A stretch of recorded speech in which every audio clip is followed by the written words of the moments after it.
वे लूट रहे हैं सपनों को, मैं चैन से कैसे सो जाऊं। वो बेच रहे हैं भारत को, वो बेच रहे हैं भारत को, खामोश मैं कैसे हो जाऊं। भाई साहब, इलेक्टोरल बॉन्ड की पोल खुल गई है। अब तक किस तरह से स्टेट बैंक ऑफ इंडिया, चुनाव आयोग और ये मोदी सरकार और इनके चेले चपटे छटपटा रहे थे ना, उस छटपटाहट का असल कारण सामने आ गया है। जी हाँ, जो आपके दिमाग में चल रहा है बिल्कुल वही कंपनियां जिनको फ़ायदा पहुंचाया गया, उन्होंने ही चुनावी चंदा दिया बढ़ चढ़कर, और उसका ज़्यादातर हिस्सा किसको गया? बीजेपी को। इतना ही नहीं, जिनके ऊपर ईडी सीबीआई के केसेस चल रहे थे, 400-500 करोड़ की उनकी संपत्तियां अटैच की गई थी, वो संपत्तियां और वो केस पता नहीं कहाँ चले गए। कब? जब उन्होंने इलेक्टोरल बॉन्ड के तहत 100-200 करोड़ का चंदा बीजेपी को दे दिया। ये चंद 2-3 खबरें ही अभी निकल कर आई हैं, क्योंकि एक ही लिस्ट, एक ही पन्ना अभी सोशल मीडिया पर घूम रहा है, जो आपकी स्क्रीन पर है। एक एक चीज़ आज आपको ऐसे बताऊंगा। जनसत्ता की ये खबर आपके स्क्रीन पर देख लीजिए। कॉरपोरेट चुनावी चंदा 22.5 अरब रुपए में से प्रूडेंट इलेक्टोरल ट्रस्ट ने 75% अकेले बीजेपी को दिया, कांग्रेस को 2 अरब भी नहीं। 2021 में कोरोना का टीका बनाया था ना, कोविड शील्ड नाम से, देश में भी खूब लगा, विदेशों में भाग भाग कर भेजा गया। किसी को समझ में नहीं आ रहा था। गोदी मीडिया और ये दिहाड़ी बात चिल्ला रहे थे कि मोदी तो वैक्सीन मैन बन गया है। एनिमेशन बनाए जा रहे थे, मिमीज बनाई जा रही थी कि देखिए मोदी ने तो विश्व गुरु बनकर दुनिया का दिल जीत लिया। लेकिन उन वैक्सीन के पैसे कौन दे रहा था? हमारे देश की जनता। किसके जेब में जा रहे थे?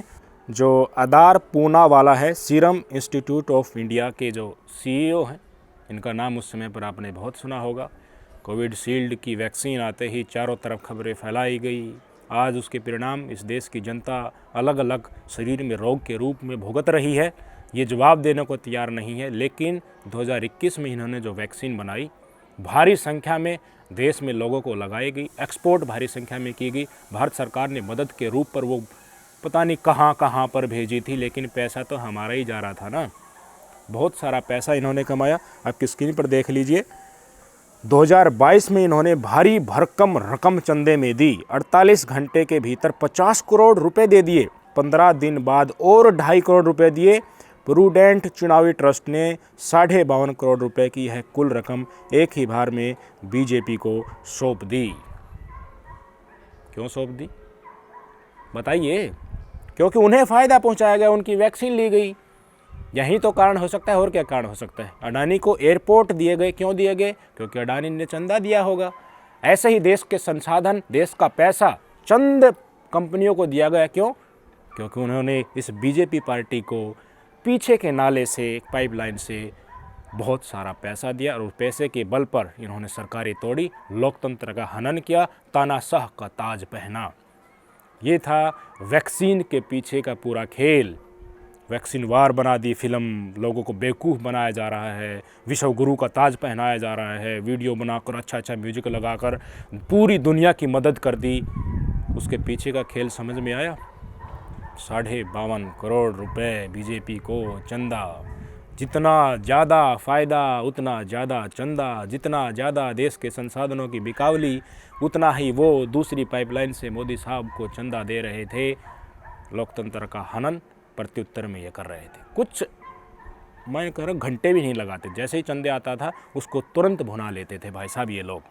और साथ ही एक बात और ऐड कर देता हूँ, सरकार की ओर से जो टीकाकरण अभियान चलाया जा रहा था ना हमारे देश में, उसमें 79% कब्जा इस सीरम इंस्टीट्यूट का था, इनके द्वारा बनाई गई वैक्सीन का था।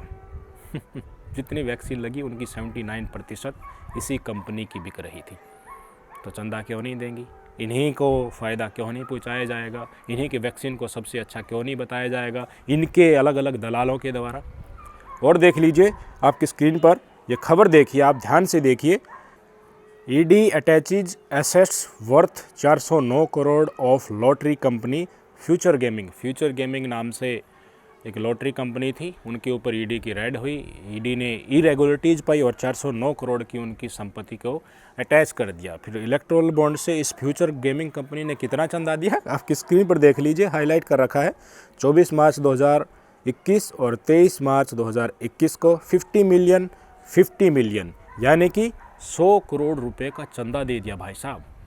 आज इस कंपनी के ऊपर क्या केस हैं, जो 400 करोड़ रुपए अटैच किए गए थे उनका क्या है आपको पता ही होगा, कोई खबर नहीं है। तो ये एग्जाम्पल हैं पीठ पीछे भाई साहब इस चंदे के बदले में क्या क्या हुआ है। कहाँ गई ईडी की निष्पक्षता, कहाँ गई दूसरी स्वायत्त संस्थाओं की निष्पक्षता।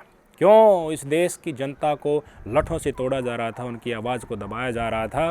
क्यों विपक्ष को कमज़ोर करने के लिए इतनी उतारू थी। क्यों अडानी के ऊपर बोलने पर राहुल गांधी से संसद सदस्यता छीनकर उनको घर से ही बेघर कर दिया गया। सारा खेल तो यही था। सिर्फ 2 ही उजागर हुए हैं, पूरी लिस्ट तो 15 मार्च तक आ जाएगी। इसमें अभी मिलान करना थोड़ा बाकी है। क्या मिलान करना कि इन्होंने चंदा तो दे दिया, यहाँ सामने ये नहीं लिखा कि ये कौन सी पार्टी को गया है। तो आपको अच्छे से पता ही होगा ये कौन सी पार्टी को ये चंदा गया है, मुझे बताने की ज़रूरत तो है ही नहीं। बस इन्हीं को मेल कराना है। ये मेल हो गया, इसीलिए समय मांगा जा रहा था 30 जून तक, लेकिन आचार संहिता से पहले, इलेक्शन से पहले मेल कराकर सुप्रीम कोर्ट के डंडे के हिसाब से देना होगा। देश के सामने तस्वीर सामने होगी। सबसे बड़ा घोटाला इतिहास का, भारत के इतिहास का ये होगा। 70 साल से जो कांग्रेस के राज का हिसाब मांग रहे थे, उन्होंने चंद सालों में इस देश का भट्ठा कैसे बैठा दिया। तस्वीर आपके सामने है। क्या क्या हुआ होगा, क्या क्या हुआ होगा भाई साहब। इस देश की जनता रोज़गार की प्रतीक्षा कर रही है, चिल्ला रही है। किसान एमएसपी मांग रहे हैं, युवा रोज़गार मांग रहा है, महिलाएं अपनी समृद्धि के लिए जो इन्होंने वादे किए थे वो मांग रही हैं। फ्री का गैस सिलेंडर, 35 रुपये लीटर डीजल मिल जाएगा। जो षड्यंत्र और जुमलेबाजी फेंकी गई थी वो क्यों पूरी नहीं हो रही हैं, अब आपको समझ में आई सारे की सारे बातें। बड़े बड़े बीजेपी के और आरएसएस के दफ्तर बन रहे हैं। दुनिया की सबसे बड़ी पार्टी कैसे बन गई? कंपनियों ने, चंद कंपनियों ने जो सत्ताधारी पार्टी के करीबी है, उन्होंने जनता को लूटा। ईडी सीबीआई की रेड हुई या सरकार ने उनको उनकी मांग के अनुसार फ़ायदा पहुंचाया, पूरा मार्केट दिया और प्रत्युत्तर में चंदा मिला। उनको, बीजेपी को भी फ़ायदा और चंद पूंजीपतियों को भी फ़ायदा। जूस किसका निकला? इस देश की जनता का। सबसे बड़ी भ्रष्टाचार इस देश का यही निकलेगा। आने दीजिए पूरी की पूरी लिस्ट, तस्वीर सामने होगी। और इनकी 400 पार की राजनीति जो चल रही है ना, वो धड़ाम से उल्टे मुंह नहीं गिरे तो मुझे बता देना। नमस्कार। हाँ, मैंने कसम उठाई है, मैं देश नहीं बिकने दूंगा।